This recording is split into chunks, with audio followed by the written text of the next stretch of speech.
not new burdens. Alan Ochanda, KTN. Thank you, Alan, for that report. Now, 4 people are feared trapped inside a 9-story building that collapsed in the Kara area of Ololua, Kajiado County.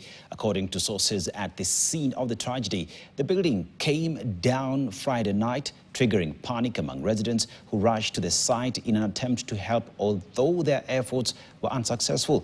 Our reporter Catherine Muraget was at the scene and now brings us this detailed report.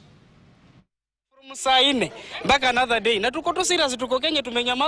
Perhaps if the government had responded sooner and rescue operations had begun immediately, the 4 people believed to be trapped beneath this rubble could have been saved. But now the situation appears far grimmer. Residents say some occupants were trapped when the building suddenly collapsed, and attempts by residents to rescue them did not succeed.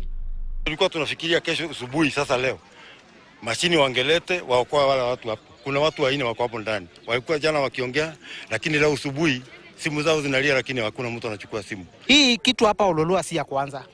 Hii ni nyumba ya pili ikianguka. Kajiado County Commissioner Michael Yata has confirmed the incident, saying the government has mobilized all relevant emergency and rescue agencies to speed up efforts to locate those trapped beneath the debris. This disaster was reported to us last night, very late into the night, around 1 a.m.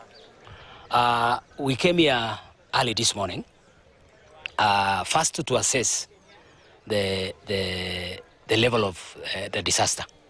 And we have done our assessment.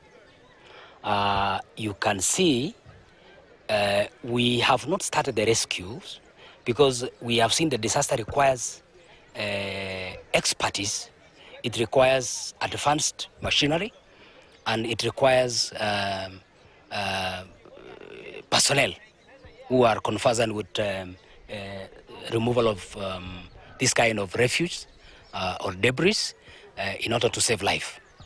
At the same time, the County Executive Committee member of Lands, Physical Planning, Housing, Urban Development and Municipalities said investigations will begin immediately to establish the exact cause of the collapse.